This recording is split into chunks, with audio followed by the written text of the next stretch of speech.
Tujuan utama kita datang hari ini adalah berkaitan suatu berita yang menggemparkan kerajaan negeri Pulau Pinang.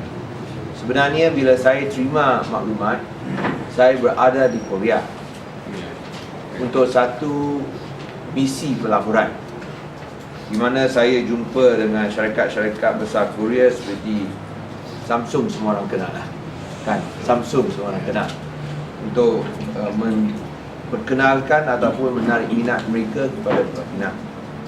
Bila saya terima itu berita daripada saudara Izuri, saya dekat Korea masa itu.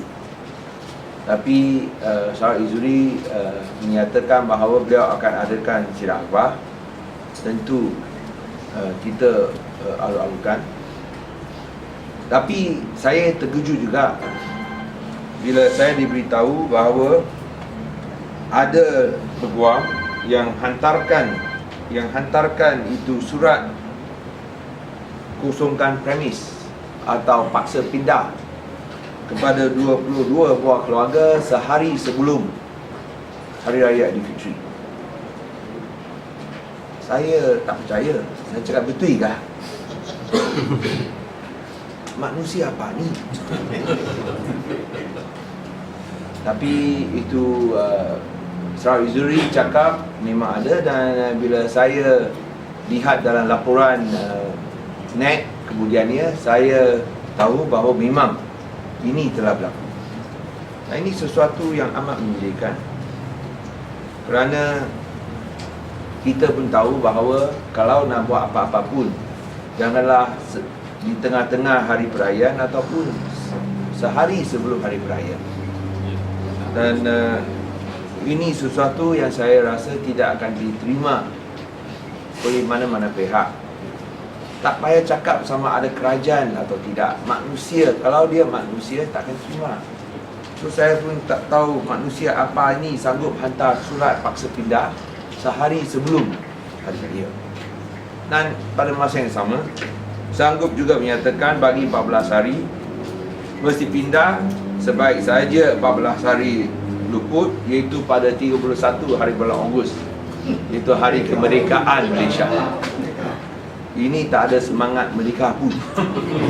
Kerana bila kita gulingkan penjajah daripada tanah air kita, kita takkan mau gantikan penjajah yang zalim dengan pemimpin tempatan yang sama-sama zalim. Ini saya rasa bukanlah hasrat kita semua. Oleh itu, bila saya balik, walaupun masih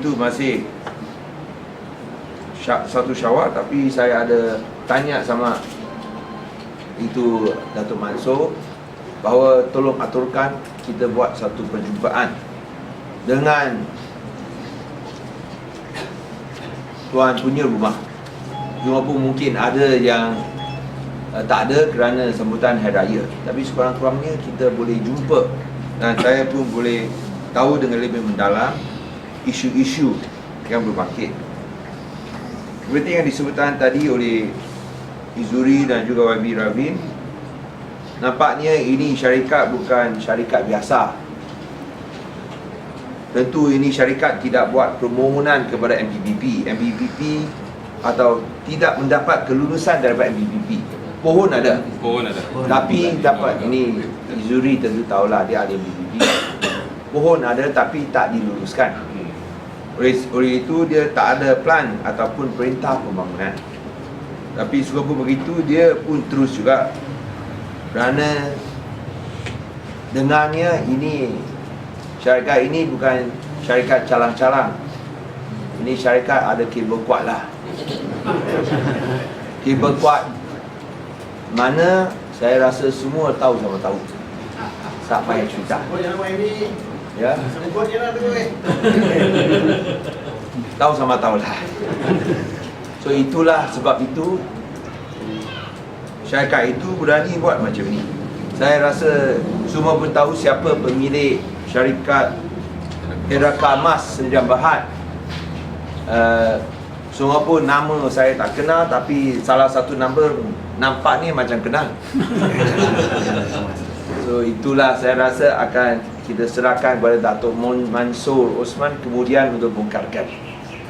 Tapi yang penting ialah walau macam mana pun, kalau nak buat apa-apa pembangunan, saya rasa kita mestilah mengikut lunas undang-undang, dan yang penting sekali ialah mengikut prinsip pri kemanusiaan.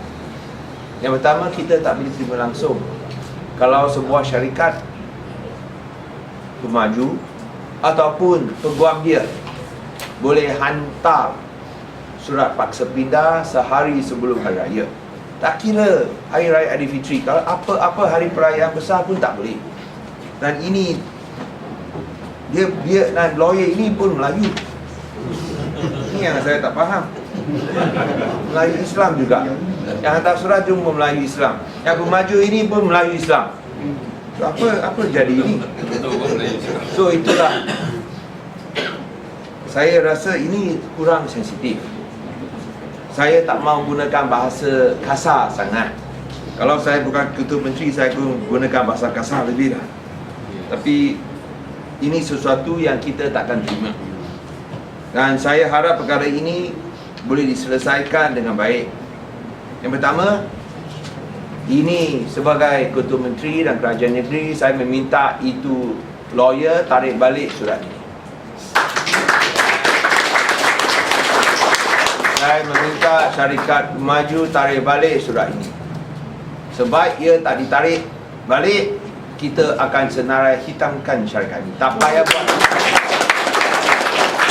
Kalau surat ini tak ditarik balik, kita akan senarai hitamkan syarikat ini. Dia tak payah buat bisnes dekat Pulau Pinang. Ini yang pertama. Kedua, bincang dengan elok-elok. Bincang dengan baik-baik. Bincang sebagai manusia. Mungkin dulu dia anggap dia boleh buat sesuka hati, tak anggap rakyat sebagai manusia, hanya dia manusia. Tapi sekarang era sudah berubah. Sekarang kita ada kerajaan. Kerajaan berjiwa rakyat, bukan kerajaan bersifat kroni. So itu perbezaan dan peluang besar. Dan sungguh pun dia bagi surat seperti ini, notis sedemikian. Ada pakcik-pakcik, makcik-makcik di sini bertanya. Kita tahu Ketua Menteri ada cakap macam itu. Tapi kerana ini syarikat bukan syarikat calang-calang, ini syarikat ada kabel kuat, dan mereka berkuasa untuk boleh, kalau mereka tak mau peduli langsung permintaan Ketua Menteri, dia pun boleh buat. Kerana belakang dia ada orang kuat untuk sokong sama dia. Macam mana pula kalau dia terus berdegil, tak mau akur, tak mau dengar, tak mau ambil peduli, apa kita boleh buat?